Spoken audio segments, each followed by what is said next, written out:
তো hello guys, দেখতে পাচ্ছ সেই ঐতিহাসিক বর্ষির মধ্যে মানুষ গাঁথা। তো সেই ভিডিওটা তোমাদেরকে দেখাচ্ছি, অবশ্যই দেখে কেমন লাগছে অবশ্যই বলতে ভুলবে না। আগামী দিনে আরো সুন্দরভাবে এই অনুষ্ঠান সফল করার জন্য আমরা অঙ্গীকারবদ্ধ। আপনাদের সহযোগিতাতে আমরা এবারে যেমনভাবে এই অনুষ্ঠানকে এগিয়ে নিয়ে গেছি, আশা করছি আগামী দিনে আমরা সেইভাবে এই অনুষ্ঠানটিকে এগিয়ে নিয়ে যেতে পারবো, আপনাদেরকে আনন্দ দান করতে পারবো। যোগেশগঞ্জ দুর্নীতির সার্বজনীন চরক মেলা কমিটি আপনাদের কাছে দায়বদ্ধ, আপনাদের কাছে অঙ্গীকারবদ্ধ, আপনাদের কাছে প্রতিশ্রুতিবদ্ধ।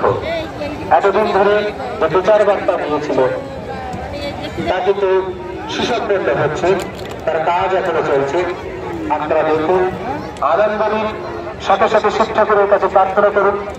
যারা এই বর্ষি চরকে অংশগ্রহণ করেছেন, যে সকল সন্ন্যাসী ভাই, যে সকল কর্মীবৃন্দ, তাদের সহযোগীবৃন্দ, তারা সকলেই যেন সুস্থ থাকেন, স্বাভাবিক থাকেন।